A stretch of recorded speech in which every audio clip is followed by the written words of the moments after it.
Let me know as soon as you're ready.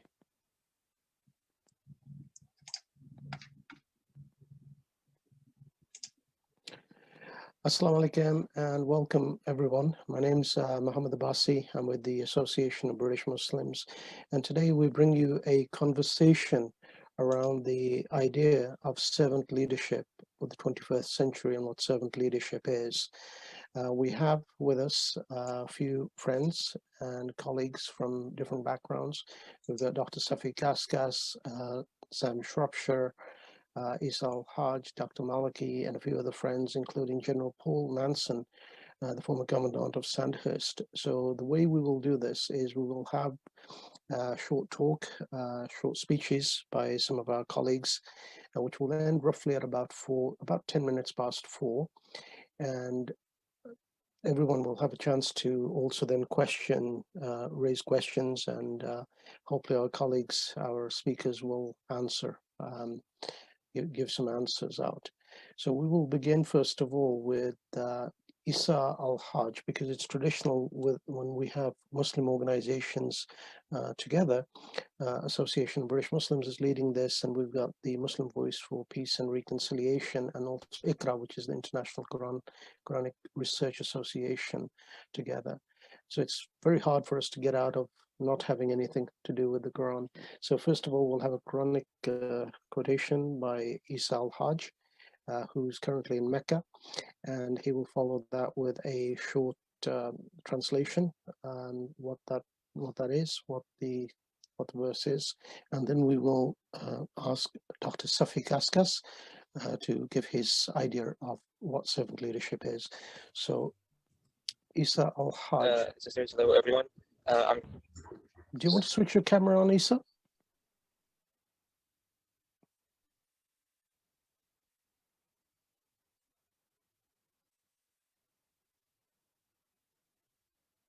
Isa, are you ready?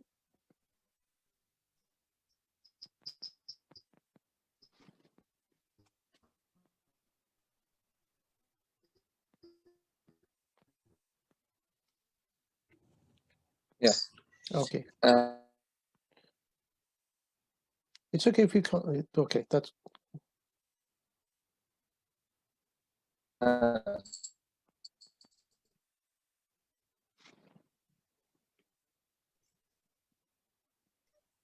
Yes.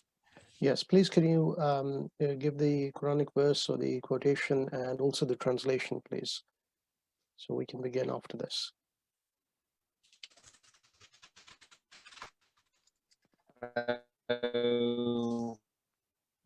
From Mecca. Hello? We can hear you, Isa. We can hear you. Were you? Okay, you guys heard the verse, the Quranic verse? Do you want to quickly repeat that, and then Okay. Also the translation, please. Okay.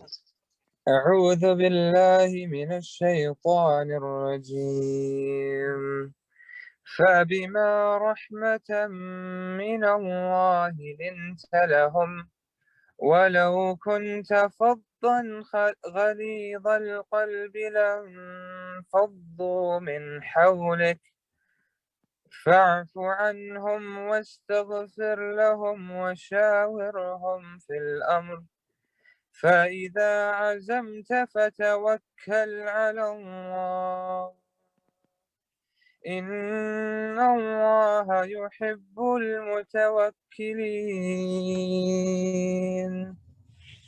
The translation is, it is out of God's mercy that you have been lenient with them. This is God himself talking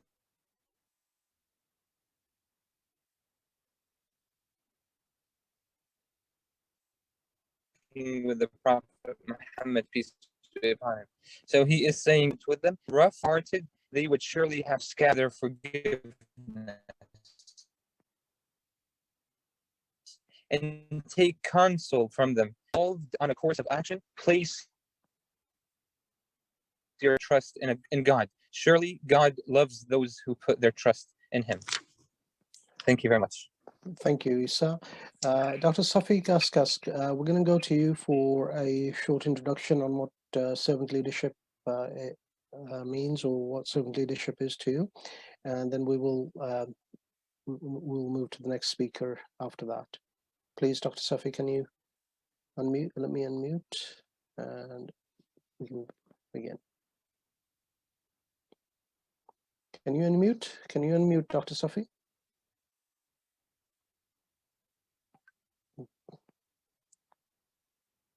Just, can you unmute? Unmute, yes. That's it, fantastic. Success. I can hear you. Well, good evening. I'm in Dubai and it's nighttime here, 7:30. Welcome to the meeting, sisters and brothers, and I'm very happy to see many faces from my Facebook friends joining us. Proud to have you here. Hopefully, the meeting will be what you expected and worth watching. For those who don't know me, I actually spent a lifetime studying management and consulting with business leaders for years through my company, Strategic Edge. I know leaderships and I know leaders. Many people in many countries are suffering today. Much of the suffering caused by the strife to identify an effective and sincere leaders. People want leaders who listen to them and empower them rather than leaders who practice power over them. Such a responsibility would create a sense of anxiety for any leader, especially in trying to adopt an appropriate leadership style to produce the required change. On the other hand, we can imagine the people's reaction to such a leader when they realize that he, she, or she is putting the people's need ahead of their own. People will recognize sincerity and they were rewarded with loyalty. This is how a new servant leader is born. How do we define servant leadership? Servant leadership is a way of life. I hate to call it a philosophy. I hate to call it a school of management. It's a way of life in which an individual interacts with others to promote their well-being. Servant leadership involves demonstrating the characteristic of empathy, listening, stewardship, and commitment to personal growth toward others. Servant leaders focus on developing and mentoring the team who follow their instructions. This will take precedence over personal advancement. Even upon attaining a position of governance, a servant leader typically encourage their subordinate to look to serve others as their priority over focusing on personal gains. A servant leader may aim to share power with others and encourage the development and growth of others. This trait can extend to listening to followers carefully to better understand their needs, but it also involves leaders holding themselves and others accountable for their word and action. Servant leadership involves demonstrating the characteristic of empathy, listening, stewardship, and commitment to personal growth toward others. Servanthood is not about position or skills. It's about attitude. Leaders seek ways they can add value to others. And the primary way they do it is by serving them. Where do we find examples of these servant leaders? Jesus is the first who comes to mind. In a well-known story in John 13, when the disciple booked the upper room for the Passover feast, they forgot to secure the services of a servant to wash their feet at the door. It was a custom to do this. Interestingly, as the disciple realized the servant was missing, none of them volunteered for the job. Instead, they argued over who was the greatest. When Jesus saw this, he decided to make an object lesson out of it. So after supper, Jesus stripped down to a garment around his waist, then took a basin of water and a towel and began washing his disciples' feet. As Jesus interacted with his man, several lessons about service and adding value arose. The first one is begin your day reflecting on the love you have for God and others in your life. Put others' needs put others' needs ahead of yours. Develop the confidence and security to take risk. Look for a need and take initiative. Develop a bias for action. Prophet Muhammad, peace be upon him, embraced the leadership approach that focused on people and their needs as a priority. Well, some people will say, how come? Is this based on the Quran? Yes, it is. In the Quran, Allah says, وَتَعَاوَنُوا عَلَى الْبِرِّ وَالتَّقْوَى وَلَا تَعَاوَنُوا عَلَى الْإِثْمِ وَالْعِدْوَانِ وَاتَّقُوا اللَّهَ إِنَّ اللَّهَ شَدِيدُ الْعِقَابِ. This is in Ma'idah, verse 2. Help one another in furthering virtue and good consciousness and God consciousness, and do not encourage one another in intended wicked acts and aggression. Always be mindful of God because his punishment is severe. Allah also says in the Quran, لِكُلٍّ جَعَلْنَا مِنْكُمْ شِرْعَةً وَمِنْهَاجًا وَلَوْ شَاءَ اللَّهُ لَجَعَلَكُمْ أُمَّةً وَاحِدَةً ولكن ليبلوكم فيما آتاكم فاستبقوا الخيرات إلى الله مرجعكم جميعا فينبئكم بما كنتم فيه تختلفون. This is in Surah Al-Ma'idah, verse 48. We have assigned to each of you a law and a way of life. If God had wanted, he could have made all of you a single community. But instead, he is testing you by means of what he has revealed to you. This is the important part of the verse. So compete in doing what is good. Compete in doing what is good is an order directed not just to Muslims, to all people on earth.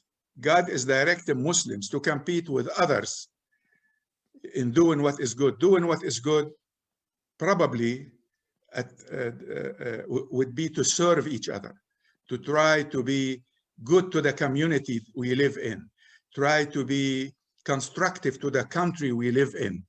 This is doing what is good.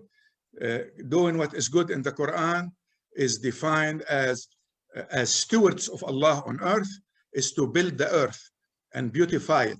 We used to think before Corona that what is good for us is good for the earth. Today, I'm changing my mind. What's good for the earth is good for us.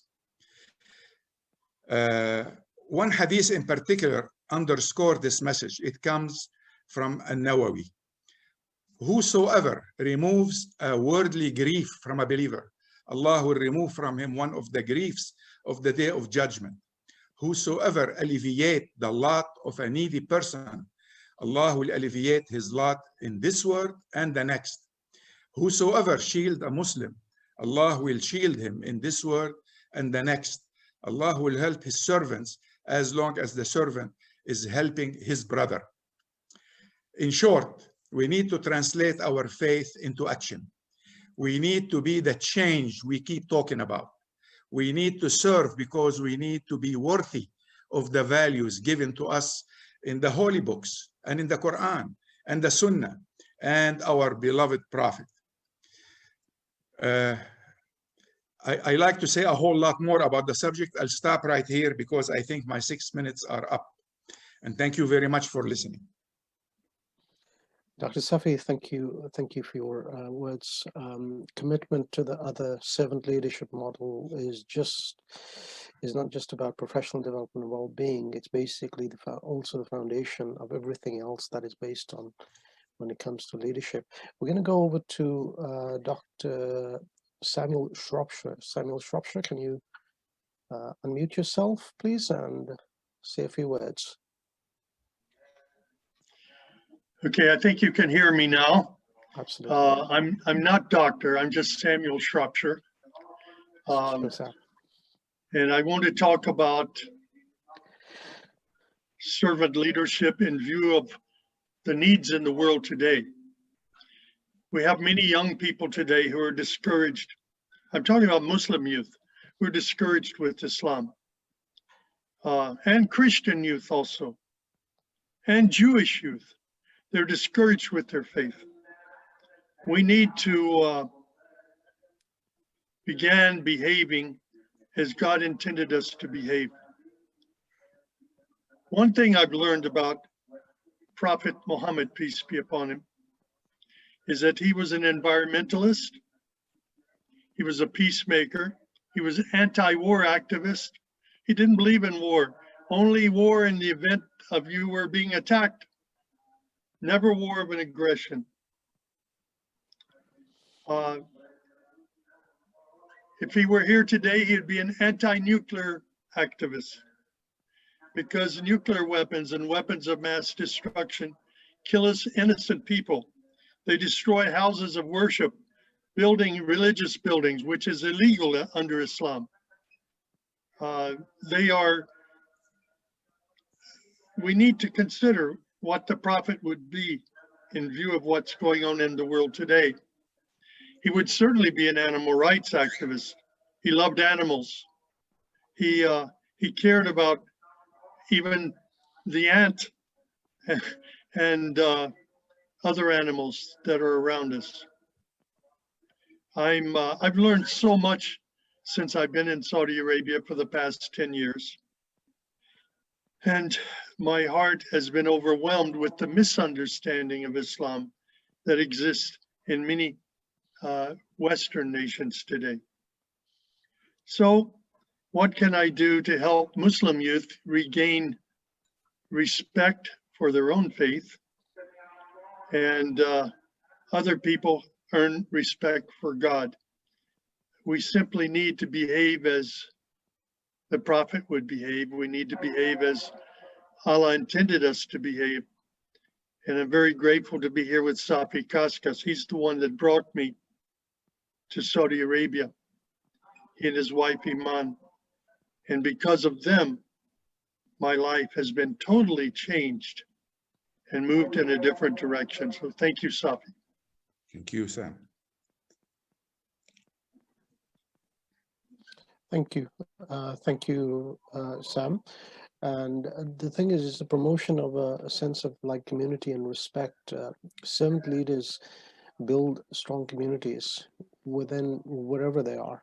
And I think on your idea of promoting Christians, Muslims, and Jews, the Abrahamic brothers and sisters, especially in this, I think is a very, very sound and valuable addition to what servant leaders are. And Faisal Tahir Khan, are you here? So Faisal Tahir Khan will now speak on what servant leadership means to him. Can you unmute, Faisal? Yeah, can you hear me? Absolutely. Yes. Assalamu alaikum. Assalamu alaikum and greetings to all brothers and sisters. My name is Faisal Tahir Khan. I'm founder and CEO of FT Concepts. And in my humble, modest life, I had an experience to practice leadership. When I was in Montessori, in a school play, they made me a king. And when I was in university, I was elected as a leader of the class. So I had an experience both being a monarch and also how to be an elected leader. I'm thankful to the Association of British Muslim, ICRA, and Muslim Voice for Peace, and providing me the opportunity to share my humble thoughts. Today's topic is very interesting, and it is the need of our hour to have self-reflection as where we are heading as human civilization, what problem we face and how to resolve them. And more importantly, what type of leadership qualities we anticipate leaders of 21st century should possess to take us all into a better future. Today, the world is facing several challenges and complex issues that need to be addressed and handled by capable leaders who can comprehend the problems, visualize the solutions, and at the same time, build great institutions and teams to give innovative and sustainable solutions to make a difference in their societies and communities.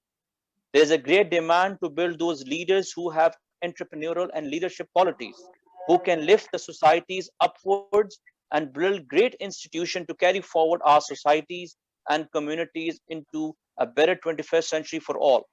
Such leaders have issues to solve such as poverty, illiteracy, unemployment, acute diseases, regional conflicts, extremism, climate change, reforming capitalism, and in a nutshell, leading the world in achieving sustainable development goals. These are just tip of an iceberg in terms of issues.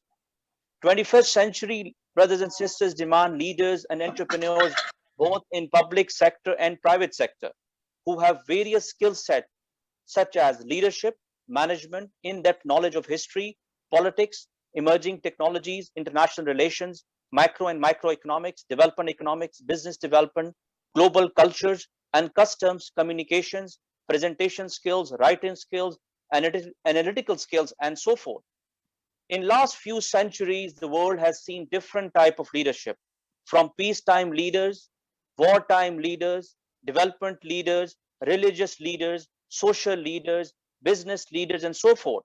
If one examines different societies, we can clearly see those societies where leaders who rose to the leadership position through meritocracy, competency, and a process of evolution have progressed well than those societies where nepotism or other form of selection was practiced. But the most effective and efficient way of leadership that has been advocated by all religion and all holy books is servant leadership. The only solution to address the complex issues of 21st century is to develop servant leadership across the board. As servant leaders want to serve first and lead second. And it is not about them, but it is about the people whom they want to serve. Servant leaders have a lasting legacy and a deeper impact on societies, as the core of their leadership philosophy is to bring positive change and make a difference in areas of their influence. Servant leaders are universal in their approach. Their leadership principles are based on love and respect for all, rather fear and authority. Servant leaders' primary goal is to empower others, build societies with trickle-down effect, and not accumulate wealth and power. Servant leaders are caring, loving, kind, empathetic, compassionate, good listeners, committed to the growth of people, high integrity, humble. They resolve conflicts. They don't abuse authority, result-oriented, collaborative. They are visionary people. Brothers and sisters, human history has many leaders in form of democratic leaders, monarchs, dictators, generals, CEOs, chairmen of companies and organizations. We must examine their impact on societies they work for. As in traditional leadership, or I would say Machiavellian style of leadership, only few people or his inner circle such as family, friends and loyalists accumulate power and wealth on the expense of larger society that at the end weakens and depletes the society they want to serve. The best example of servant leadership is Prophet Muhammad, peace be upon him, as Brother Dr. Safi also mentioned, who has been the greatest leader for all time. He had all qualities of servant leadership, and one can witness his positive impact and legacy after even 1400 years. His leadership qualities transformed societies, and he touched the lives of people of all races, religions, and backgrounds. He was a great leader, general, preacher, father, brother, who spread love and great human values and told his companions to follow his footsteps. To understand what servant leadership is all about, we must study the life of Khalifa Abu Bakr, Khalifa Umar, Khalifa Uthman, Khalifa Ali, and Khalifa Umar bin Abdulaziz radiyallahu ta'ala anha. 20th century saw servant leadership example in the personality of Gandhi, Mother Teresa, and Nelson Mandela. Here I would highly recommend my brothers and sisters to read a recently written book, Mohammed, peace be upon him, 11 Leadership Qualities That Changed the World by Dr. Nabil Al-Azmi. In my concluding remarks, my brothers and sisters, I would say a servant leader is a good human being who thinks about others first, and he is well respected and admired through his great characteristics and values. We all have to join together our hands and build a social fabric where we work together to do the capacity building, to have more servant leaders in our societies who will be selfless, visionary, and competent to lead us in 21st century. Brothers and sisters, thank you for your time. Faisal Tahir Khan, thank you. Thank you for your words on basically leaving a legacy behind. So serving leaders, servant leaders leave a lasting legacy and bring all communities together and empower all, not just a few. So the key word there is legacy. So now we're going to go to Rubab Mehdi, who is currently, I believe, in Islamabad. Rubab, can you say a few words, please? Let me just see where Rubab is. Rubab, can you unmute yourself?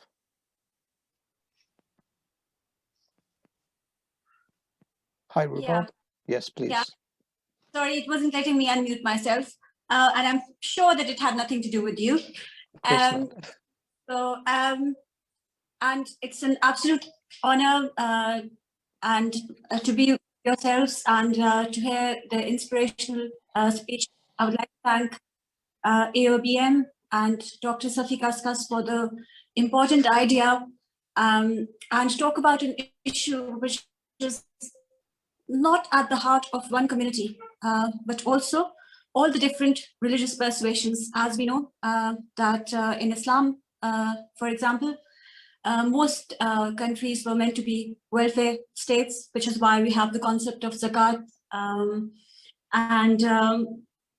I think also when we talk about being servants and serving others, we have to think about not only those who we agree with, but about those who we disagree with. And committing injustices towards fellow human beings require defacing the other, erasing their humanity and identity. Servant leadership, I believe, is a concept of rehumanizing the other and recognizing the divine through humanity. And what we are basically talking about is social reform. And Dr. Safi Kaskas narrated a beautiful story of Jesus.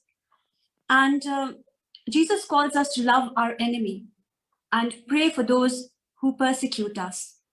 And as we all know too well, that is an almost impossible task to do, humanly speaking. There is a similar story in Islam where Prophet Mohammed ﷺ used to clean the house of the elderly lady. He used to clean the house and attend to the elderly lady who would throw garbage on him almost on a daily basis. And what we are essentially talking about is social reform. And I think, as the speaker before me said, social reform is connected to spiritual reform. There was a saying from one of the sages where he said that if you do not believe in religion, do not believe in religion. If you do not believe in the day of resurrection, do not believe in the day of resurrection. But die a free human being, live a free human being. And what was the definition of a free human being?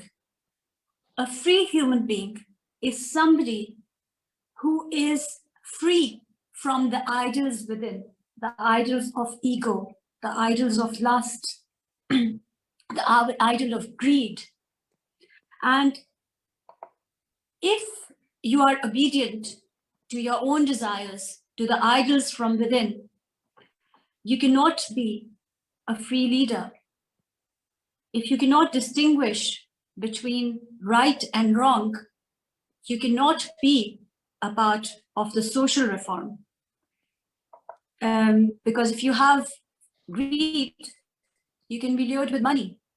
So basically, spiritual reform is linked to social reforms, and a man who is a slave to his own desires cannot be at the service of other human beings.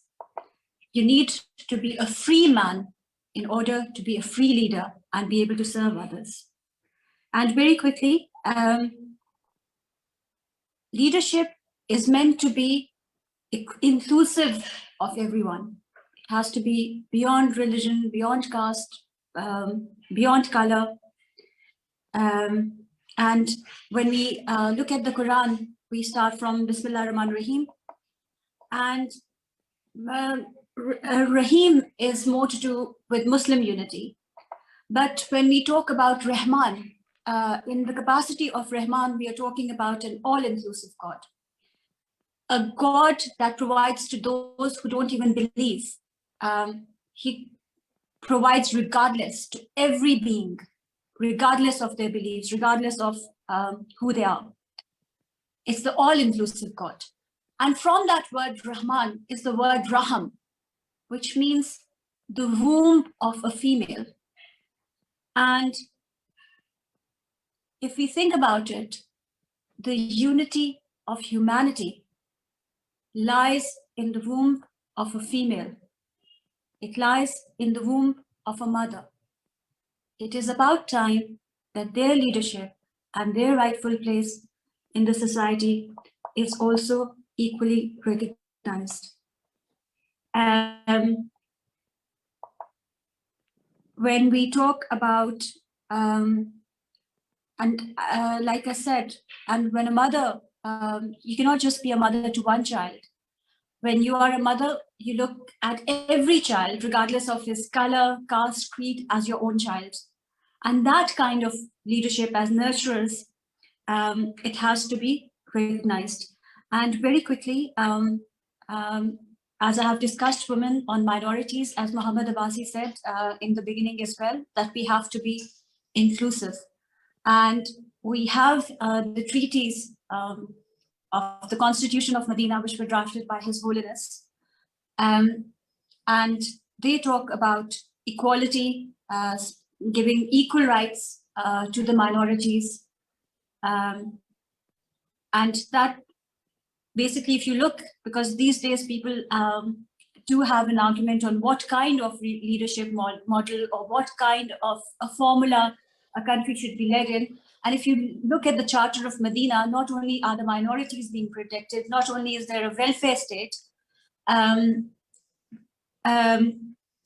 basically in the recent history, we have seen the Marrakesh Declaration, where a lot of Muslim leaders gathered together to protect their own minorities and to be able to serve their minorities on an equality basis. Now it is time that strong words are followed by strong action. And once again, I would like to thank everyone for this very important topic, and may we all be able to serve. Thank you for that. Thank you so much. Thank you so much for those words, Rubab. Inclusivity and openness, basically managing our emotions and behavior and bringing other people in, because it's about establishing trust and openness amongst the larger team. You know, everyone should be on board when it comes to servant leadership. That's what servant leaders do. I'm going to go to Dr. Sadig Malki, who's currently the professor in King Abdulaziz University. Dr. Malki, are you there?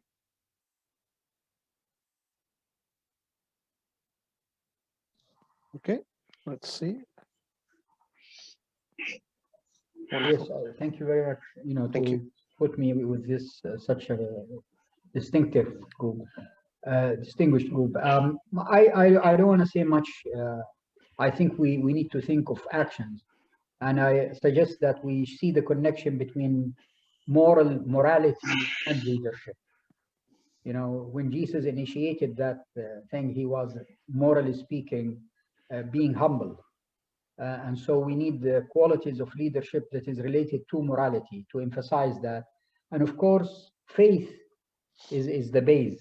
You know, people are sometimes, we need to learn to be moral. And I think faith teaches that. Just simply, I don't want to add more, just if we can find the connections between leadership and morality, starting from Jesus, peace be upon him, approach when he humbled himself, you know, cleansing the foot of his follower, and he said the word, you know, if you will not learn unless you become humble, or something like that. May peace be upon him. So 1, 2, 3, leadership, and how to be a leader and moral at the same time. So people would learn from you rather than to be taught, or as Safi said, to be led, to lead. It's to be an example, in another word. Thank you very much. Thank you, Dr. Malki. So it's basically about self-awareness, about remaining humble and conscious of one's own behavior that can establish trust with those around you. And that's what servant leadership is. Now, next person is Isa Alhaj Hussein, or Jesus Alhaj Hussein. Isa, are you there?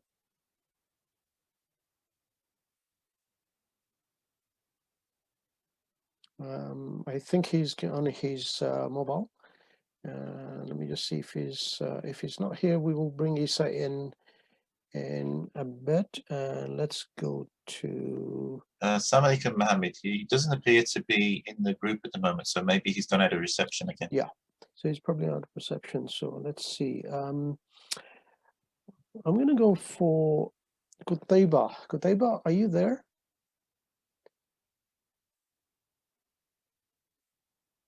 Kutaiba, let's see.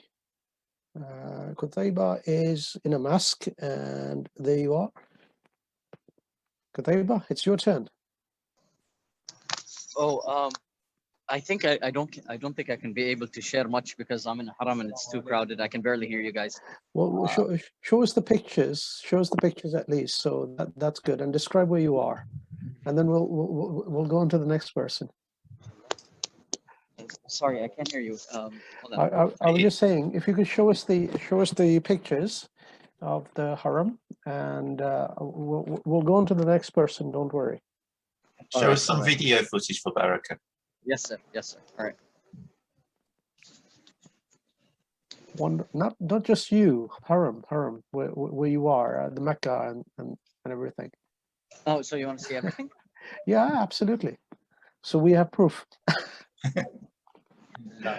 Alhamdulillah, that's very good. So, Kutaiba, do you have any idea where our friend Isa is? Well, yes, sir. Allah, I came here at Asr. I haven't seen him all day, yani. That's okay. That's all right. Did you guys try to? Don't worry. What we're going to do is we will. So we're 2 speakers short because of reception issues and etc. So what I'm going to do, I'm going to ask General Paul Nanson, who's our keynote speaker, to give us ideas of what servant leadership is and some of the work that he's done at Sandhurst, teaching people, coaching people on leadership issues. So General Paul Nanson, Major General Paul Nanson, do you want to say a few words? Can you hear me okay, Mohammed?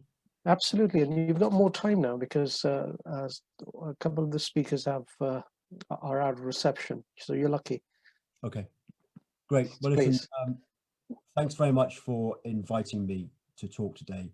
I aim to do so for about 12 minutes or so and leave plenty of time, hopefully for a bit of discussion. The motto of the Royal Military Academy at Sandhurst, which is the place where the British Army develops its next generation of leader, is serve to lead.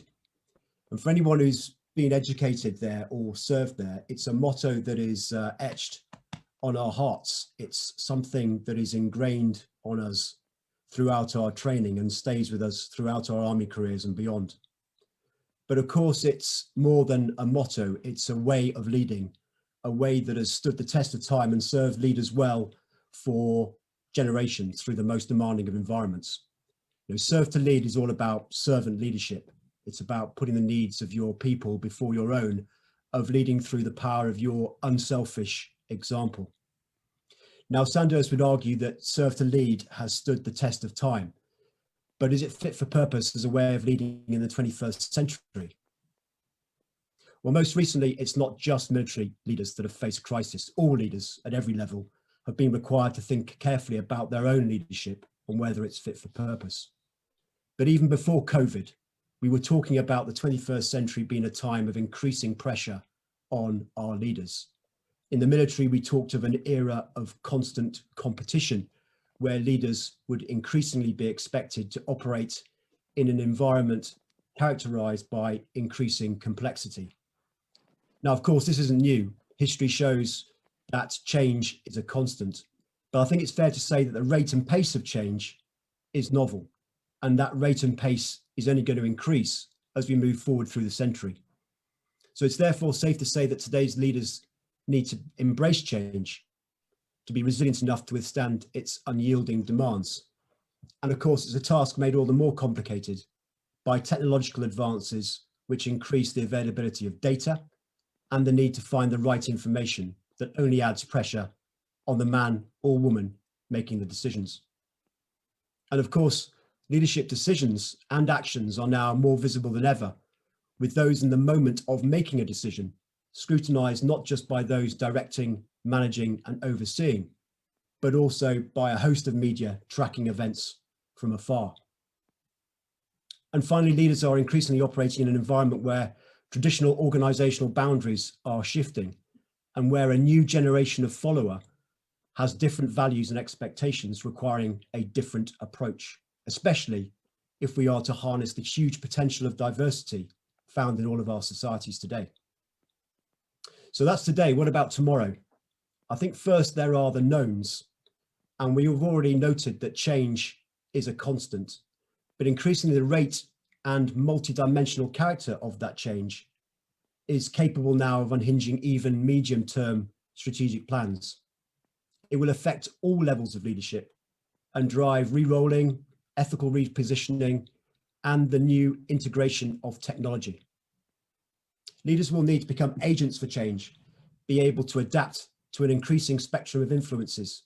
Influences will include climate change, scarcity of resources, social responsibility and accountability, identifying the expectations of the next generation of followers. And on that note, talent will remain a premium, and so will the leader's ability to spot, nurture, and develop it. The gig economy, portfolio careers, and the premium placed on work that provides personal fulfillment and adds broad value will become the norm. And the technological revolution will fundamentally impact on all aspects of our lives, and leaders will need to lead us through it, mindful of the manpower implications and the need for frequent upskilling.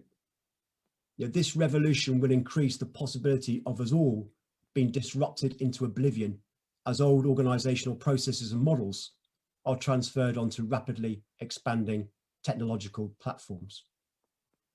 And increasing globalization will mean that leaders will need an increased global awareness to take a global view. It will require them to lead increasingly diverse groups of stakeholders, perhaps without the authority of command, in a myriad of contexts across national and cultural boundaries.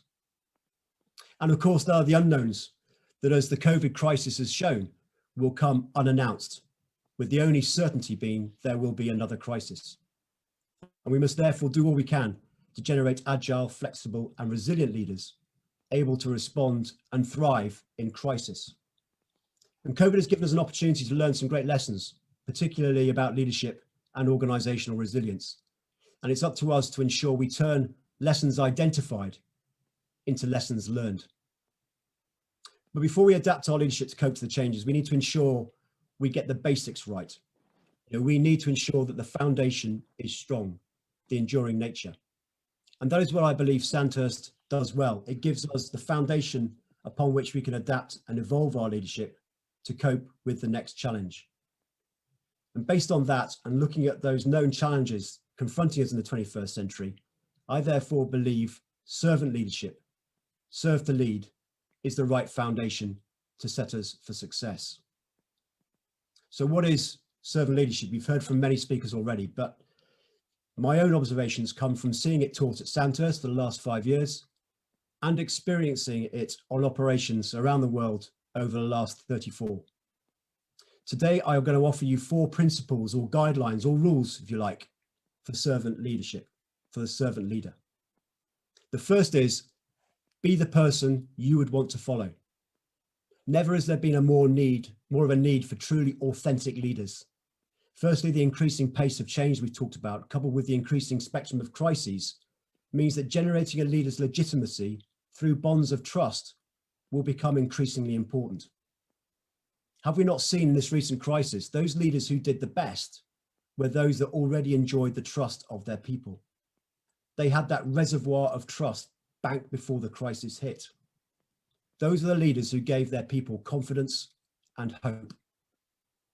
Generating trust is about many things, but ultimately it's about building an honest relationship with your followers, built on an ethical foundation, adhering to the values and standards of the organization, and then living and leading by them. It's about being the example. And second, and no less important, this generation of followers coming through, Generation Z as they're now called, are the most heavily marketed generation ever, and therefore they value authenticity above all else. You know, this is a generation that will still do amazing things, but they will ask why, and expect those that lead them not only to explain why, but to inspire them. As we were taught at Sandhurst, in those last unforgiving seconds or meters, your people will follow you not because of your rank, but mostly because they respect you and believe in you as a person. The second principle or rule is that servant leaders believe in something bigger than themselves. For those of us in the military, particularly the army, the importance of the team has always been drilled into us. The regimental system, born at a time when men fought together for a particular nobleman under his colour, means that when we join our battalions and our regiments from training, we become members of another family, a family that cares for us, clothes us, trains us, and binds us together through good times and bad. In return, we are loyal to our family, our team. You know, I can remember sitting waiting to go into combat for the first time, and whilst the fear of dying, of the unknown and the uncertain was keen, nothing matched the fear of letting my comrades down. Servant leaders therefore build and maintain great teams, teams that will stand together when the going gets tough, teams that will provide certainty in and amongst the uncertain, and will give people a rallying point to cling to. Generating high performance teams requires leaders who can create identity, a shared sense of purpose, set high standards, impose discipline and bonds of cohesion based on mutual trust. Strong teams will be necessary to tackle the problems of the 21st century. Again, during COVID, did we not see those successful organizations were the ones who could sustain that fighting spirit and the will to win, no matter what the virus threw? You know, those teams that had the "we are going to come out of this stronger," with leaders who took the time and the effort to check in on their people to make sure they were okay, even if they were working at distance and in isolation. And I think now is the time to think about how we strengthen the bonds going forward. How do we make our teams more resilient? You know, did we have enough depth in our senior leadership team where people able to step up and take some of the pressure off more senior leaders in demanding roles? Where our communication is good enough to combat the isolation and the fear? And did our organizational structures withstand the constant pressure to react to an ever-changing virus? And as we come out of this crisis, how do we reintegrate the team, especially those people who perhaps have joined us during lockdown, who have not yet met us face to face? What lessons did we learn about maintaining those all-important bonds of trust when we were working from home? But of course, it's no good having a great team if you don't know how to use it. So the third principle is that servant leaders harness the power of their team. And the power of the team is about encouraging individuals to realize their full potential and then to use it for the greater good. It's about recognizing the need for diversity of thought, particularly as the 21st century will see a greater competition for leadership talent. Servant leaders are willing to listen to their people, to be collaborative in their planning, to encourage challenge, and when necessary, intelligent disobedience. You know, that ability to stand up and say something when you know what you've been asked to do is wrong. Above all, it's about creating a leadership culture where each individual feels empowered to be able to step up when he or she believes they have an answer to a particular leadership challenge. And it requires leaders who allow those individuals the space to use their initiative and, if necessary, lead for that particular time in the mission. In the Army, we call that philosophy mission command. It's about empowering junior leaders to act with disciplined initiative based on a thorough understanding of the higher commander's intent, and when acting without cause to ask for permission or further guidance. It relies on mutual trust and leaders who express what needs to be achieved and then let their subordinates work out how to achieve it. But it also requires leaders who understand when they need to be more directive, when their people just don't know what to do or lack the necessary experience or training. And that brings me to my last principle, and that is that servant leaders ensure bounce back ability. Bounce back ability is all about resilience, physical, mental, spiritual, and emotional. Servant leaders, first and foremost, put the needs of their people first. And that includes making sure that they have the resilience to deal with the volatility, uncertainty, chaos, and ambiguity. It's about ensuring your people are as well prepared as possible in terms of their training, education, and development. In the 21st century, we need to look carefully at areas such as continuous professional development, not just assume that promotion at work is enough. This generation coming through asks, what's in it for me? They often look to advance themselves personally, often looking at multiple careers. So continuous development needs to take account of the what next, frequent upskilling to ensure people are prepared for the next challenge. So servant leaders generate a learning culture in their organizations where people feel supported to learn. And with learning comes failure, because we learn best when we are allowed to fail. And bounce back ability demands leaders who tolerate failures in themselves and in their people. They see failure as an opportunity to get better. In the 21st century, if we truly believe the only way to tackle wicked problems is to unlock initiative of our teams and our people, then we have to tolerate the occasional mistake. And mental health is a huge consideration.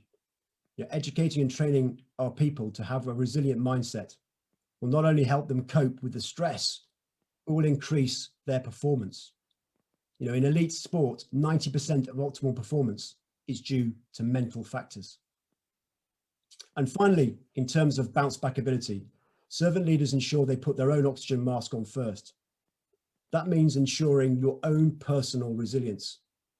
Ensuring first that you check in on yourself so that you learn to recognize the warning signs, those signs that show when you're starting to struggle as a leader, maybe when you're tired, stressed, isolated, or frightened. And it's then about developing coping strategies to deal with these moments. Taking a time out, getting some sleep, raising your blood sugar levels, or talking to a friend, whatever it may be. Being honest about your weaknesses, showing your own vulnerabilities, will encourage your people to do the same. 21st century, having an organization in which it's okay to not be okay will ultimately mean you have greater resilience. So in summary, 21st century will undoubtedly provide us with challenges that we've not even yet thought about. Whilst we need to do all we can to develop leaders who can tackle and lead these wicked problems, I strongly believe the best thing we can do is to ensure we have the foundation of leadership as solid as possible, especially in our young leaders coming through. Servant leadership is, I believe, the best foundation to set us all, but particularly the young, for success. Thanks, Mohammed. Thank you for that. Thank you for that, General Paul Nanson.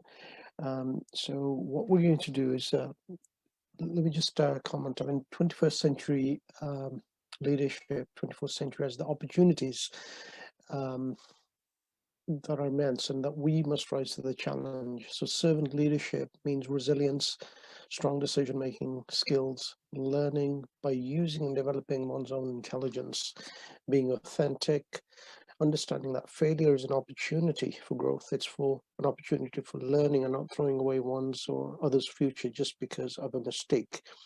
taking care of ourselves, our needs before that of others, so we can help others better, being honest with the self and others, giving others confidence and trust. Servant leadership philosophy emphasizes others' needs, but also one's own.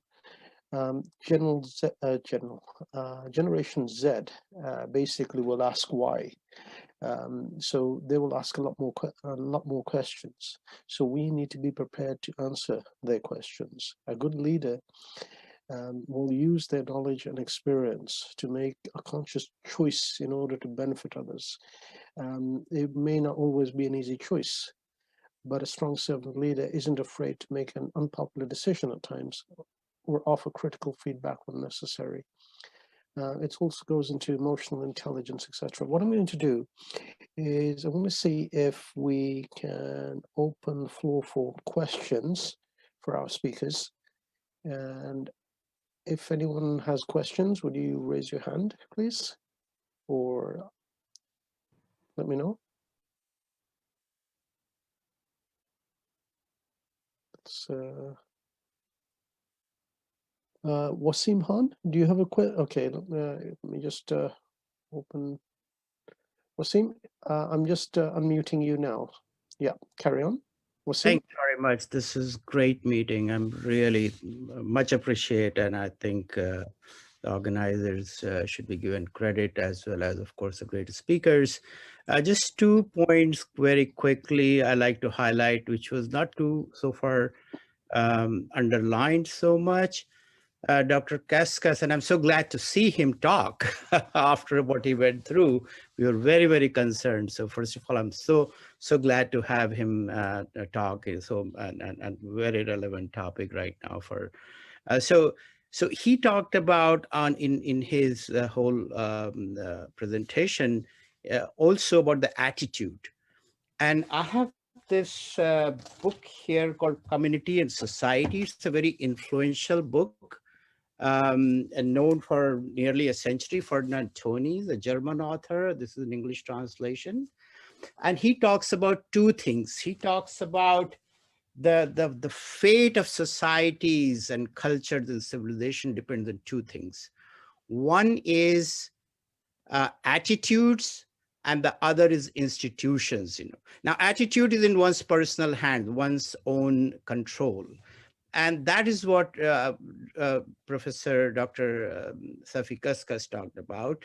Institutions, Mr. Paul Nanson, in great detail, breathtaking detail, he described in all the various aspects, and I took some notes actually. That's why I'd taken my picture off, So it's very interesting. I think his talk for about 15 minutes or so is very, very relevant, dealing with the complexity that we're dealing with in the dynamic world we have today.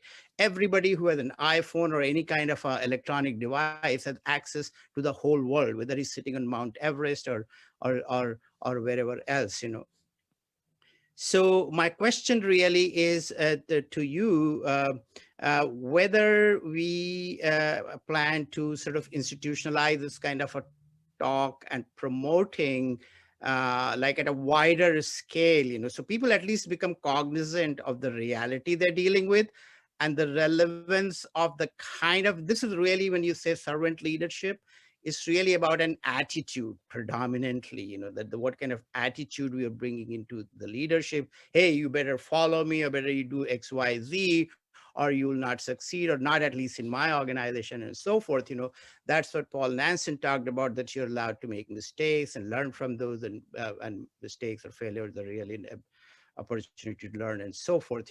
A lot of this is not very well known. When I was growing up, I was mortally afraid of failing in anything, so that was the kind of a thing. I have been able to do well in my life and career, but not many people are really easily dejected and depressed and so forth, and that mental, like Paul Nanson talked about, even in the physical sports and such enterprises, the mental capability and the tenacity, intellectual tenacity can have a huge impact, And that brings me, not without very, very quickly, Prophet Muhammad's life himself is a great example in like how for first 10 years he endured so much of, but he did not, he continued to persist in his mission, despite all the opposition from everybody he knew and his neighbors and relatives and so forth, and they pushed him out, and he eventually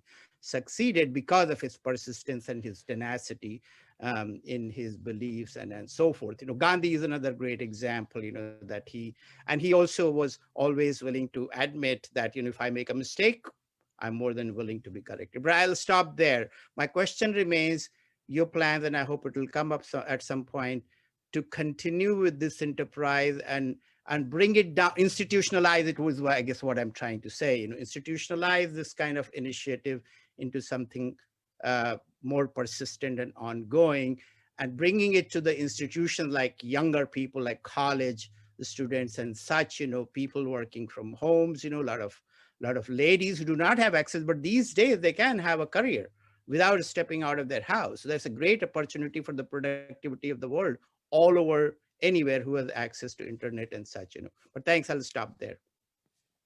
So, Dr. Safi, do you want to answer Wasim's question on that? Because you, I believe that you've done a lot of work on interfaith activity and a lot of leadership as well.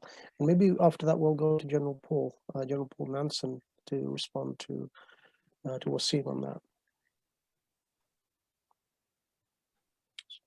So let's see.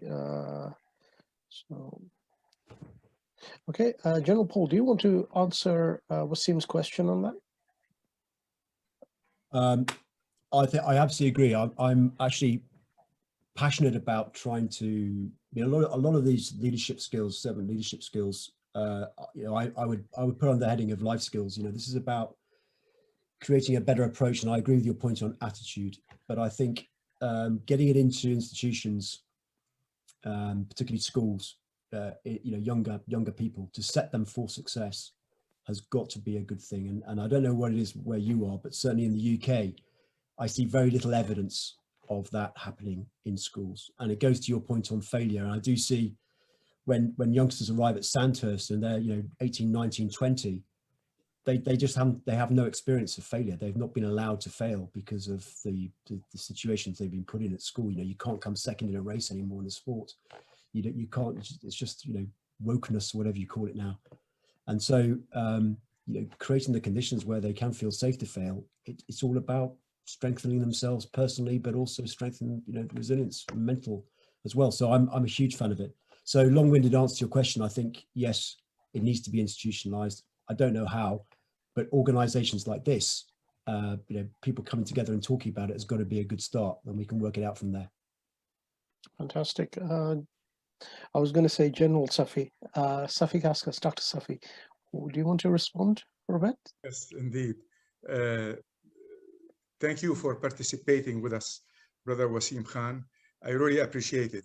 And I appreciate your comments. I think they're right to the point. First of all, yes, it is an attitude. That means it's a personal choice.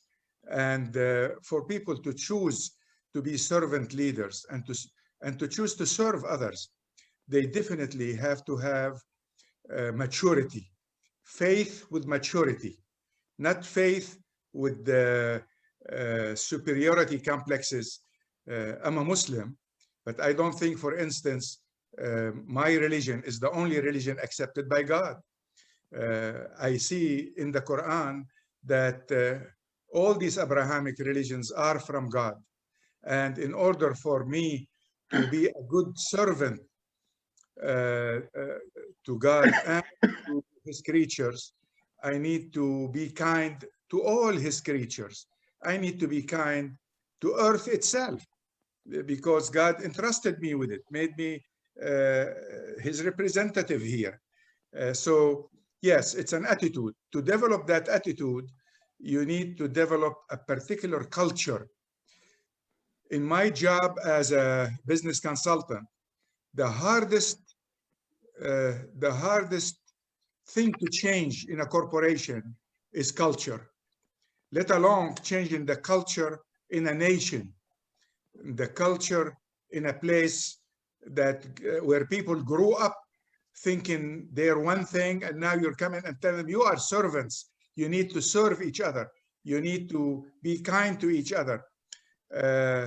We all heard a few days ago about incidents in some Muslim countries in the world where somebody was reading their Bible and some Muslims objected to that and accusing him of blasphemy. That person that's accusing the Christian who is with the same nationality as he is with blasphemy because he's reading the Bible, it's going to take a whole lot to change his culture. He's not doing it because he's, you know, he wants to hurt others. You know, he's doing it because he thought he's doing his duty when he called the police and tried to stop the Christian from reading the Bible. It's a culture. To change the culture is not easy. We have to do a whole lot to change it.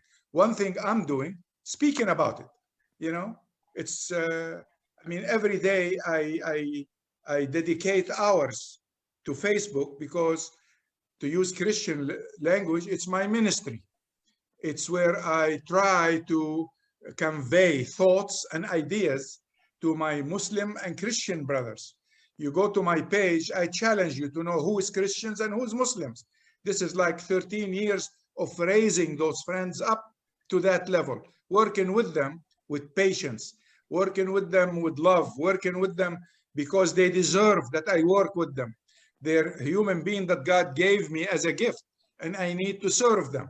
So that attitude require a particular set of mind that doesn't come, you know, overnight. You need to work at it. You need to mature to it. You need to pray a lot. So Allah subhanahu wa ta'ala will open your heart to serving others. It's not a decision like I woke up one day and I decided I'm going to be a servant to my neighbors. It doesn't work this way. It's so how do we turn what we're doing today into an institution? I think one step at a time and one person at a time, one heart at a time. If we can gain out of this meeting one person or two persons to agree and join and commit to serve the people in their environment, to love everybody regardless, to forgive everybody regardless, to try to cleanse their heart out of any ill feeling toward others, not because we are willing to be insulted and remain quiet about it, but because keeping ill feeling in your heart hurts you more than it hurts anybody else. So all this I learned from Prophet Muhammad, and I like to follow it religiously, you know. And I first encounter it when I start learning how Jesus spent the few years he preached during those few years, how he preached to others. The same message I found with Jesus, I found with Prophet Muhammad. Some people say, well, why do you need to listen to Jesus if you have Prophet Muhammad, who was the seal of the prophets? Well, because Jesus was a very special person, because God gave Jesus the Holy Spirit to be with him all throughout his life. The same Holy Spirit that came and brought the Quran to Prophet Muhammad. See, you have to open your mind and open your heart and let Allah subhanahu wa ta'ala bring to you whatever he wants to bring to you. But I can assure you one thing, it cannot be done overnight. One person and one heart at a time. And inshallah will be successful. This is what I have to say. Thank you. Thank you, Dr. Safi. We're going to go to Zahak Tanveer, who's in Saudi Arabia. Zach, you have a question? Yeah, I have something to share with all of you. First of all, thank you, Brother Abbasi, for inviting me to this session. And it was really enlightening to listen to all of you, and especially Safi Kaskas. MashaAllah, you were blessed with wisdom.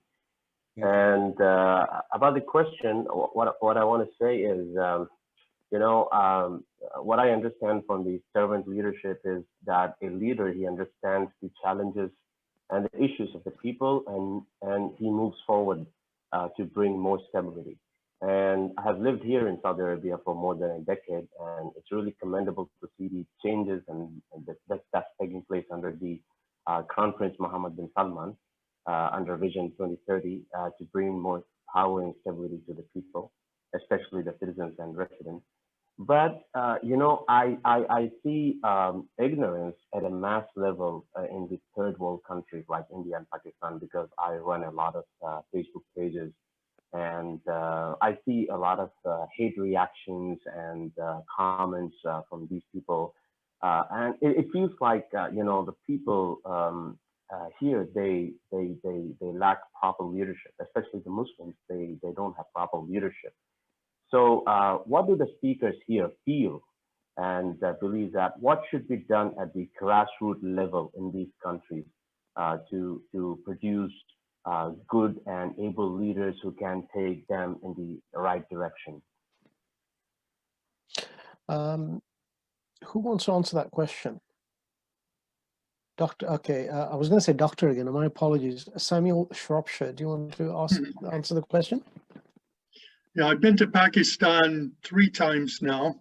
I'm planning to go again within the next few months, inshallah, God willing. I've spoken at a number of universities there, and the enthusiasm and excitement of the students in these universities to seek God and to do what is right is very encouraging to me. But I see this also in Israel with Jewish youth. I see it also in United States and other places with Christian youth.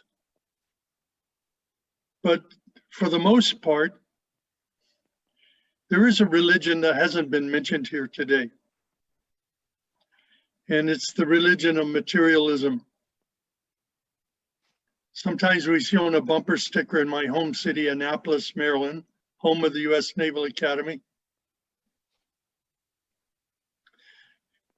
You can see a car driving down Main Street.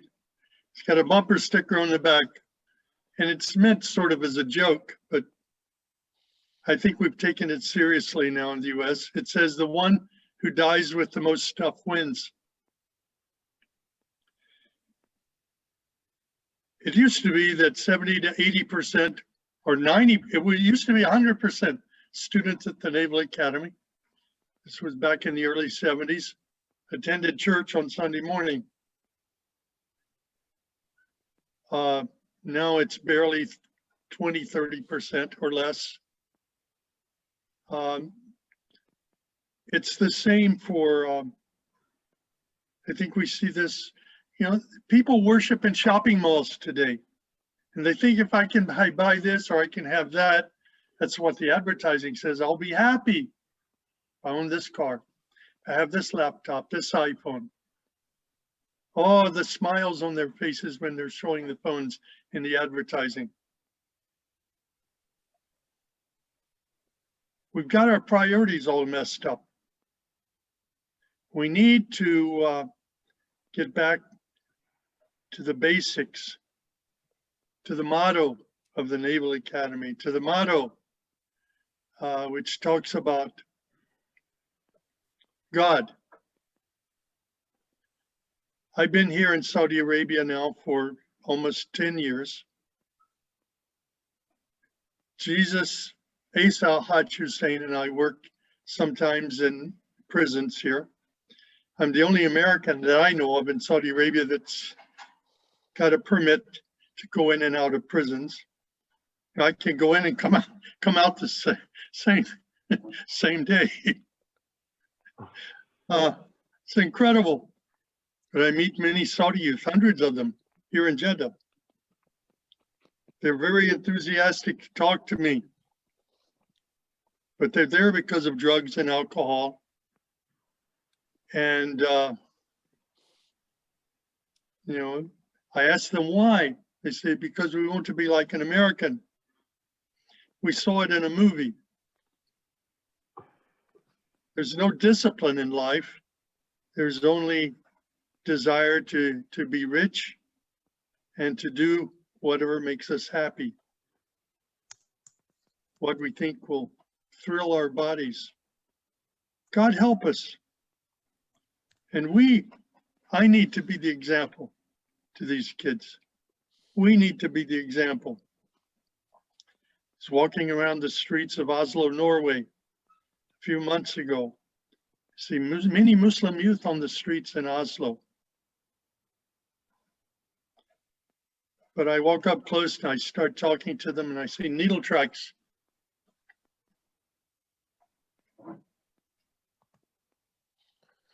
In their arms. Okay, so what are we going to do about it? I walked into a bar in Frankfurt, Germany. I saw what were obviously a group of Muslim kids lining up to go to the bar. And I walked in. There were about 15 people sitting at the bar, ordering cocktails and drinks. And I said, "Hey, Mohammed." And 3 of them turned around and waved to me. What are we going to do about it? God help me to be an example to these kids, to get them on the straight path. There's a lot of stuff that you've done, Samuel. You know, the thing is, you know, it's. I mean, I've seen a lot of stuff that you've been doing, and a lot of people have been in touch, and who've been affected by your great work, Isa's great work, and honestly, we can seriously. I mean, the thing what I like about yourself, Isa, Dr. Safi, and others, many others. In fact, I think everyone who spoke, they do a lot of leadership initiative. They do a lot of leadership work. They change a lot of people's lives, but they do not speak about it. They do not advertise it. They do not let other people know how great they are. And that's one of the beauties of servant leadership. But Dr. Safi, I believe you might have a few words to say as well before we go on to Wael. Yes, I do, Mohammed. I want to go specifically to the question that Brother Zahak Tanwir asked. Yeah. He lives in Saudi Arabia, and he talked about what can we do in Saudi Arabia, and he is he feels sorry the state of people there. No, it's not about Saudi Arabia. I asked about the people in the third world countries like India and Pakistan. Third world countries, okay. Brother, there are 2 approaches to this, specifically 2 approaches to this. You can, in one approach, go through the people, you know, like what we're doing right now. Or like what Sam does. He goes and visits schools. He goes around the world. He's always traveling from one Muslim country to the other, and you know, and he goes and visit the youth in their schools and talk to them, visit orphans, visit all kind of people, and talk to. That's one approach. The other approach is to go to the leadership. Actually, before COVID, we had a plan to go to Indonesia. A group of us. All over 65 years old, so they have age and seniority, so to speak, been Muslims for a long time, have some accomplishment in the literature about Islam and all of this, and no strategy. So we go and approach these leaders, put ourselves as a group at their service. It's the same way I used to coach CEOs in various corporations. I want to go and approach presidents and kings and princes and say, I'm available to you. By the way, I did that with almost all members of Congress at one time. Just go there, knock on the door and say, my name is so-and-so, I'm from the Middle East, and I like to have 5 minutes to talk to you and put my expertise at, you know, at your service, and what can I do to help? You know, so some of them would talk, some of them would not talk to me. So now we want to approach presidents and kings and princes, and the same way you approach the grassroots, you also need to approach the leadership. By the way, Prophet Muhammad followed that strategy. He wrote letters to the kings and all the people of power of his time, and we have copies of his letters. And he also sent people to talk to various tribes. So that the two-vector approach is very valid, and we need to do it, you know. But COVID got in the way. By the way, I'm still recovering from COVID right now. So hopefully, same time next year, maybe we won't have this to worry about, and maybe aeroplanes will be flying freely and countries will have open borders. But until then, this plan is on hold. But it is definitely on my mind, and it's definitely important that we follow that approach with a group of senior people that will go and put their services, collective experience at the service. We're like a think tank, going and telling the guy, we are available to you, use us. We don't want any compensation from you. We just want to give you our 2 cents worth of opinion. See if you can use it. So these are the two-vector approaches that I thought about. Now, maybe there are other ways. You guys need to think, and let's stay in touch and keep thinking about ways to be more effective. I think maybe Mohammed Abbasi need to be like the common denominator or the mailbox we all have, and we'll send him whatever ideas we have, and he will spread them. But we need to follow up on this initiative because, you know, I give khutbas in various mosques in the United States when I can. And there is no doubt in my mind that the youth in the United States at this time are becoming very disenchanted with the religion of their parents. Look, we have about 30,000 Americans who are converting to Islam every year. And I can assure you, we have 30,000 young Muslims who are looking somewhere else for a different way of life every year, maybe more. Unless we change our approach to what Islam is, what do I need to do as a Muslim? How do I practice my religion? What kind of relationship I have as a Muslim in the United States? Do I appreciate the Constitution of the United States? Do I appreciate the American values? Unless we all ask ourselves these hard questions and try to rethink who we are in the world, you know, I mean, I cannot be someone from the Middle East living there, and I'm living there only temporarily. I'm an American. Being an American, that means I love the Constitution of the United States. By the way, I think it's the closest thing to the Constitution of Medina that Prophet ﷺ gave to the people of Medina. So because it has pluralism, it was given to people of various religions and assure everybody their freedom to worship without interference. This is the similarity I see between the two. So we need, as Muslims, to rethink who we are. How do we want to deal with our environment, immediate environment, the countries we live in, the world we live in? Who are we? We need to represent ourselves properly. Right now, some of us are extremists. Some of us are in middle of the way, what's called wasati, and others are Muslims in name only. You see, this is not giving the world a clear picture of who we are. We need to decide who we are. When Sam goes to Pakistan or to other places and see young Muslims, or go to Frankfurt and see the people that are going to the bar, yet those people are Muslims in name. They even called Muhammad, you know, and don't have any of the values that Muhammad gave us. Then we have a problem. That problem, we only can solve it if we are focusing on who we are. Why are we here? What are we going to tell Allah subhanahu wa ta'ala when we stand in front of him? What's the book? Wasim, that you're trying to tell me? Can you So please?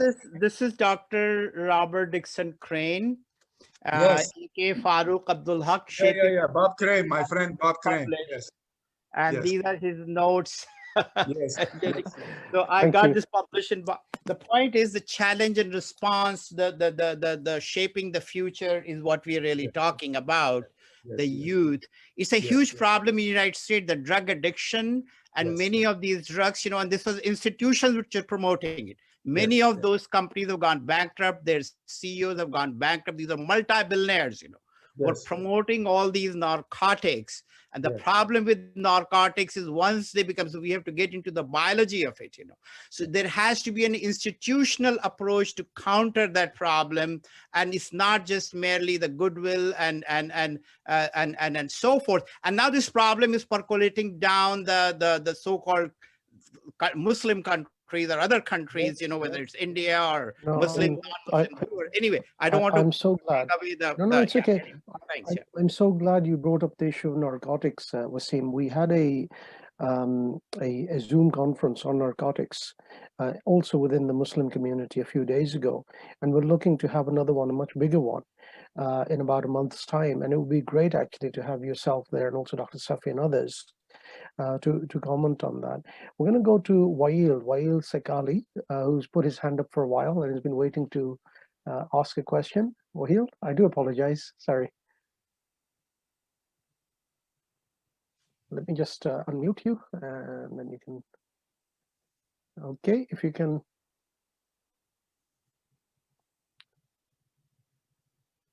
You're still muted on your side.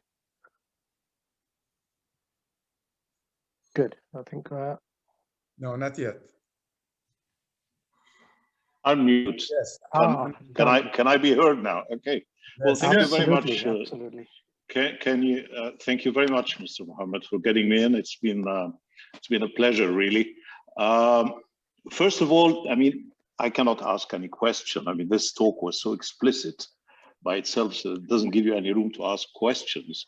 It just might give me an opportunity to give you a couple of comments. And by the way, it's been so invigorating to me that, believe it or not, my exercise time has been doubled, sitting there watching you as I'm on a bike and trying to run on the treadmill.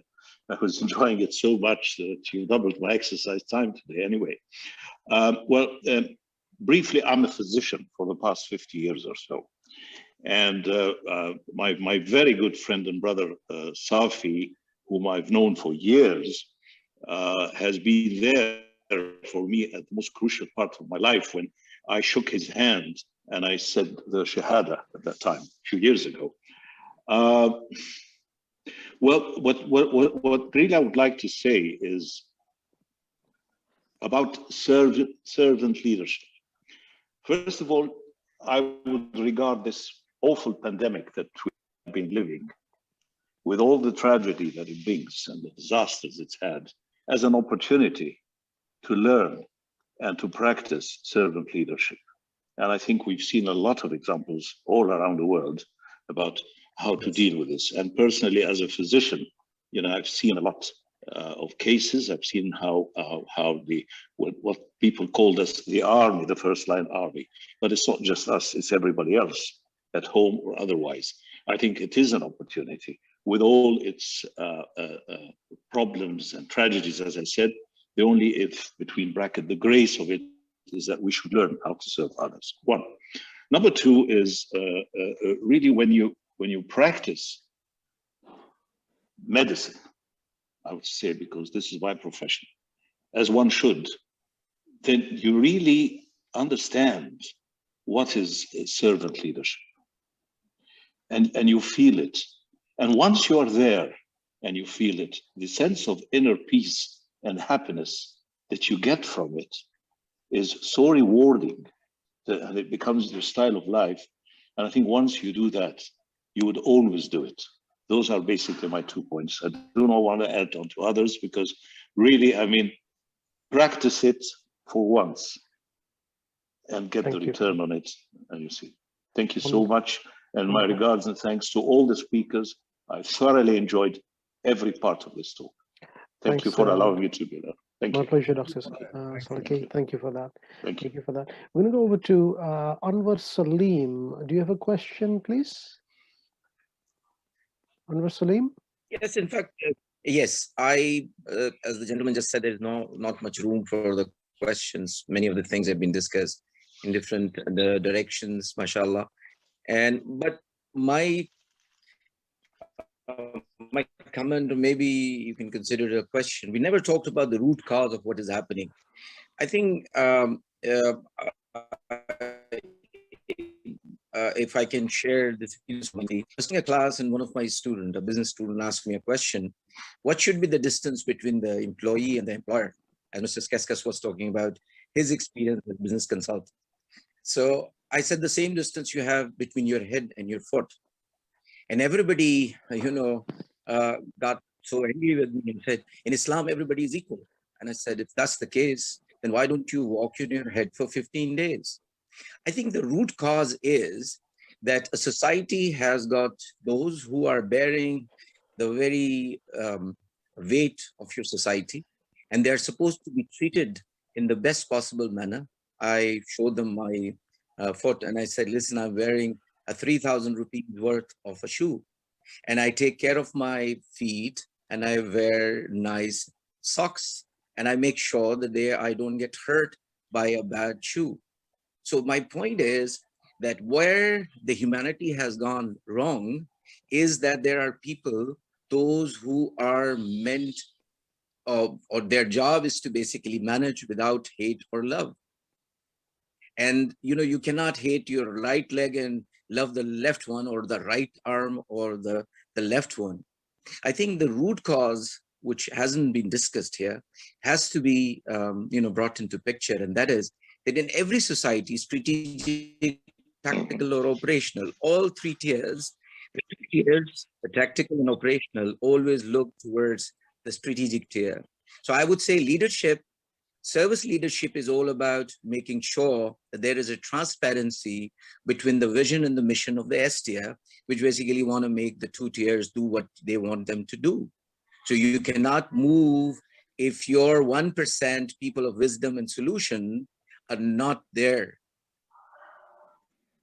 Thanks for that, Salim Saab. What we have done is that we have, they don't have brains. So I would just stop here. I took a bit longer. Yes. That's all right. So I would only say that I think that's why our feet wants to become our head, because this is their other. This is their destiny to be what they are. So I'm supposed to take care of those who are under my how should I say that, under my control. And control is all about right and left, and making sure that you don't love or you don't hate. So it's all about lakum dinakum waliya din. It's all about coexistence. So that's all I would like to add. Thank you. Thank you for that. Sharon Greer, do you have some comments? Sharon? Hello, Sharon.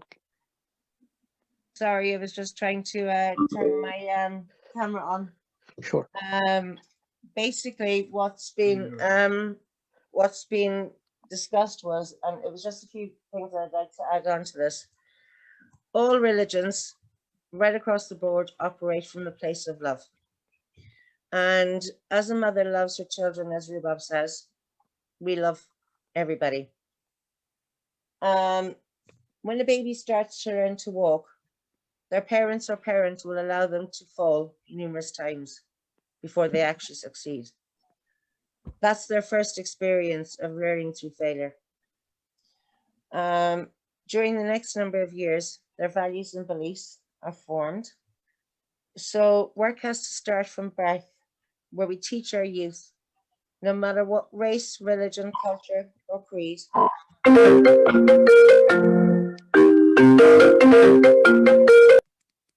Thanks, Marie Catherine.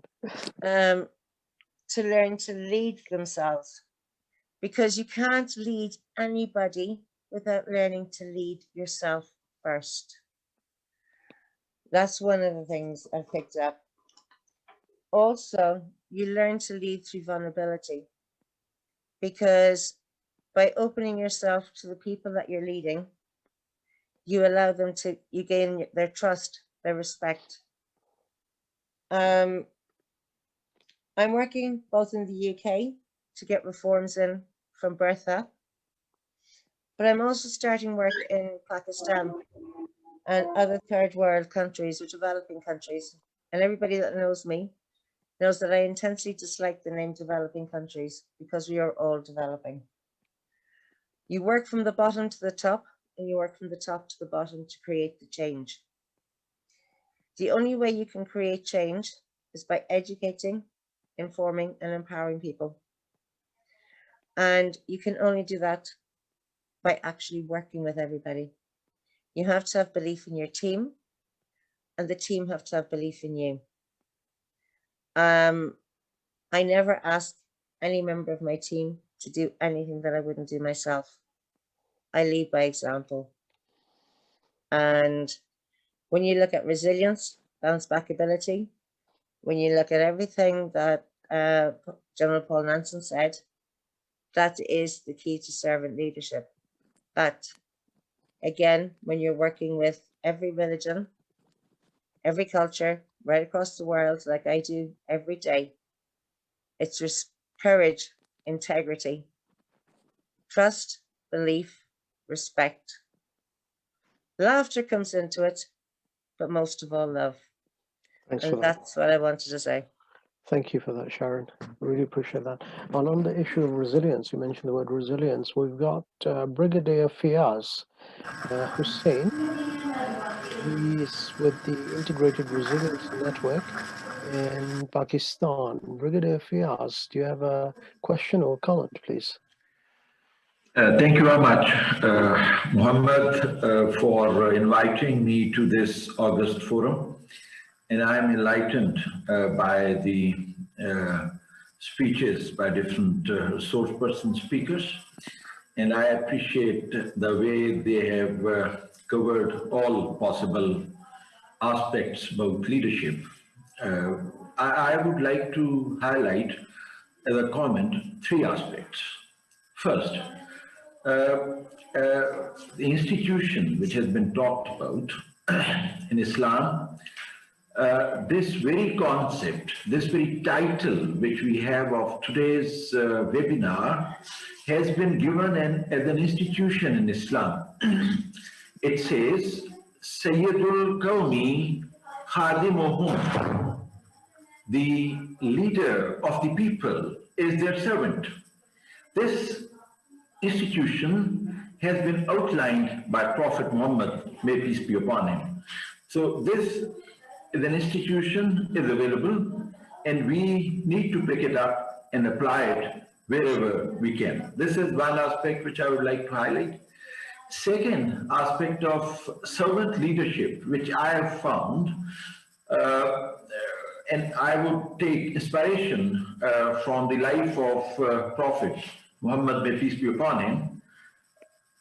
If one can align, if a leader can align 3 elements, first, the purpose, the second, the vision, and the third, definition of success of people, I feel he becomes the servant leader. He is the leader of people then. People are for him and he is for the people if he has been successful in aligning the purpose, the reason for existence of that very outfit, the vision and the definition of success. The alignment as straight and as sharp the leader can make, to me, he becomes more and more servant leader. The third aspect, I would pick inspiration from General Paul Nanson's last principle, which he has given of bouncing back ability. The resilience, which brings the resilience. And I would appreciate General Paul outlining this as a very comprehending ceiling sort of principle, that without this attribute coming in, we will not be able to stand. We will not be able to stand firm in the face of challenges which we are likely to face in 21st century. And particularly to withstand the forces of those challenges, we would have to pick the attributes which can make us resilient. After having given this comment, I would like to seek a little clarification from General Paul Nanson that in Sandhurst Academy, how do they align these three elements, the purpose, the vision, and definition of success between the leader and the led? Thank you very much. Thank you for that. Would anyone want to go for any closing remarks before I end the session? We're supposed to end at about 5 o'clock, but I think what I'll do, I'll give everyone maybe another 5 minutes, just in case anyone wants to make any closing remarks. Paul? Yeah? Oh, sorry, Andrea, my apologies. Andrea, I completely forgot. I always do this. Sorry, Andrea, then you, Paul. I do apologize. Andrea? My apologies. You've been there for ages. I do apologize. It's okay. I teach on Zoom and I miss my own students, so I understand. Okay, thank you. General Nanson, specifically to thank you. I do teach leadership to the young. I live in Normandy and in a business school, but we teach leadership, and I do try and bring in the personal side of it as well as professional, which of course is all they're interested in. And I will be, with your permission, integrating some of your comments to my courses in the fall. But in the context of Islam, perhaps this is more for Safi, because I know you personally, or Sam, but anyone else with more knowledge than I. In Islam, servant leadership can apply to us personally. Sharon was saying that we need to be leaders ourselves. But within our faith, we don't have that hierarchical structure of Christianity, of other faith traditions. Who could this be? You know, this group here that we're talking amongst ourselves, who could this be directed to in our communities as a principal? I'm thinking of the imam and the leadership in my own mosque. Is that kind of the thinking, or is this more directed just for our own leadership within our own communities? Is that for General Paul, is it? No, it was just a comment to him, but this is just for anyone. Sure. I was thinking maybe Safi or Sam or something. I mean, let's go for General Paul first, and then maybe Sam or Safi. I could make a couple of comments on that as well. Let me just ask to unmute. So, General Paul, do you want to say a few words? I think probably Sam or Safi are probably better equipped than me to answer the second question. I'm delighted you do teach it, though. That's great news, Andrea. And I'd be delighted if you'd use anything I've said to educate the youngsters. I'd be delighted. I took a lot of notes, and I see that there's a book. So there is a book, yeah. Thank you. You're going to make my fall term so much more interesting. Brilliant. I'll let Safi answer. Yes, I think he's probably. Dr. Safi, do you want to say a couple of words? Yes. Andrea, if you noticed, I did not look at servant leadership as a school of management. That's why I said in my presentation, I don't want to even call it a philosophy. It's an attitude. That attitude, my purpose, my goal was to try to get you to feel what I'm feeling, so you will adopt it. So you will have the attitude of a servant leader, and I know you do.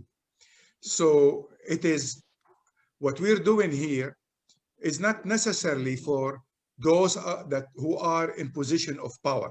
It's for every single person that we know. You know, I mean, I grew up watching the management science developing. And I used to, I mean, when they came out with the management by objectives, I thought we reached, you know, somewhere in space. It was so happy that they have this. But then, seriously, when I start looking at Jesus and servant leadership, I woke up myself up from that ecstasy about management by position or management by here. Each one of us is giving his best to his neighbor. See, those people that are working with me are my neighbors. And it all goes back to loving God and loving your neighbor. The only way I can love my neighbor who's working with me is by trying my best to elevate them, to show them value, to recognize their humanity. And if they even have a different religion or a different whatever, recognize their otherness and recognize that they respect it. And I love them for whoever they are. And I leave the rest to God. And so somebody said we need to be the change we are calling for. So each one of us need to be a servant leader. When I talked about the two vector strategy, I was thinking about how to spread this quickly. In Islam, well, it's not even a hadith. It's a saying that I grew up with. It says, "Inna Allah la yaza'u bis-sultan ma la yaza'u bil-Quran." God, with the leader in power, can change things much faster than he can change them with new revelation or with the Quran itself. What I'm trying to tell you is, it's not a secret that Jesus also sent his disciples to leaders. Talk to the leaders, but yet talk to the grassroots, the people, because this is for every human being. It's not for people in a certain position.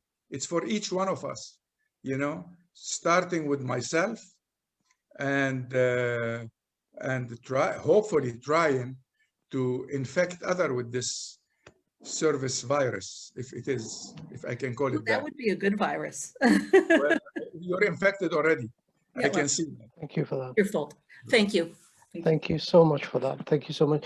What I'm going to do, I want to bring to your attention, Mohammed, that we have Dr. Naeem Mushtaq with us. Oh. And he's a good friend and worthy to listen to if he has something to say. The only problem is we're supposed to be ending at 5 o'clock. Oh, okay. It's okay. I mean, if you want to say a couple of words, Dr. Naeem, please. Let me just. Yeah. Unmute him first. Yeah, he's unmuted. Not yet. I think wherever he is, it's actually. You can hear now? Yeah, absolutely, I can see you perfectly. Go ahead. Yeah. I was listening to Brother Safi Kaskas, and I was thinking the things I wanted to say are already said by Brother Safi. So servant leadership, I also teach leadership and management. And this is a concept which I find in the Gospel of Matthew, in the Gospel of Luke, and also in many hadith. So if we go through the implementational aspect of religion, Islam and Christianity, I think the foundation of Islam and Christianity is based on servant leadership. This is briefly I would like to say. Because in being a servant, you have to serve other people before you can question your rights. You have to fulfill your responsibilities first. So this is just a brief understanding. But I'm enjoying the comments of everyone. It's lovely. MashaAllah, it's very good. Thank you for that. Thank you for those lovely remarks, Dr. Naeem. This will also be online. I'll get this up on our YouTube channels. And just quickly, Dr. Wasim's just put up his hand. Dr. Wasim, do you want to make a quick short comment before we so we close? should not end. We started with Quran and this is TB Irving, AK Talim Ali's translation from Canada. Yes. He had a PhD in Andalusian culture. California, for instance, comes from Caliph Harunia. The point I was trying to make in this book in the Quran, and he was a priest. He was a trained Christian priest, Dr. T.B. Irving, you know. And I like to put it, Islam is nothing but a synthesis of Judaism and Christianity.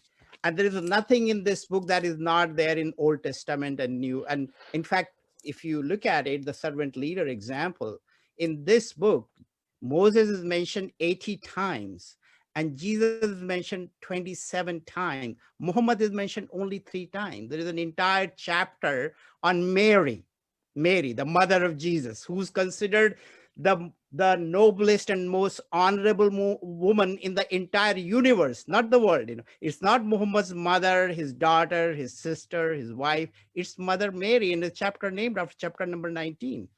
The point of that, now going back to chapter number 19, the compassion. Bismillahir Rahmanir Rahim. The Rahim and the Rahman and Rahim come from the root word Rahm, as Sister Rubab had pointed out, which is nurturing kindness as if the life growing in the womb, you know. So if that is the vision this book is offering. Every ayat, every chapter in the Quran starts with Bismillah Rahman Rahim, except one. And that's what I've been told, you know, I have not counted actually, you know, so which one it is not, you know. So the point is that attitude that Dr. Safi Kaskas is talking about, that attitude is that of compassion and mercy. And that is ingrained in human beings. We just have to invoke it and remember and be conscious of that. Like a 2-3-year-old child or a 5-year-old child, if it sees a cat hurt, a dog hurt, it'll call for help. So that attitude is there. I mean, it's there ingrained in us, even for other species. So that's the point I'd like to remember. So going back to the roots of the fundamentals of our faith, our belief has been around for hundreds of years, thousands of years, if you go back to Moses and Abraham and so on and so forth, you know, that's ingrained in us, you know. If you don't turn it into shibboleths, you know, like the idolatry is not just the statues and idols, it can also be abstract concepts that we stick with such dogmatism and pedanticism, you know, that sometimes spoil everything for us. But anyway, thanks. I don't want to hog the whole time. It's fantastic. I think we should do another Zoom, maybe in a couple of weeks, and where we can have a longer period of time, a lot more opinion on the issue of servant leadership. The thing is, it's all about encouraging diversity of thought, diversity, creating a culture of trust, having a kind of an unselfish mindset, which redirecting that mindset towards others. So basically, it's fostering leadership in others, and I think that's been throughout this session. What I'm going to do, I'm going to ask one of my colleagues to put this on the YouTube channels, etc., and I'll send you a link for the YouTube as well. We will have other sessions. There's one session that we're looking at on the issue of etiquette, modern manners, and there's various other ideas that we are getting from some of our people. So if you've got any ideas on what more we can discuss, it doesn't have to all be religious, but it will have an element of some of our religious traditions in there, because I think the best way we can move these conversations forward is by being open to each other. So it's been a pleasure to have all of you here today. Thank you for sharing your ideas, thoughts around servant leadership, especially the speakers, and thank you for your patience. If I have in any way cut anyone short, and you know, my apologies. Sam, do you want to say a few words quickly? This always happens. Hold on, if you're on mute. Yeah. I just want to thank General Paul for being here with us today. I know it was a great honor for me to be in his presence and all of us.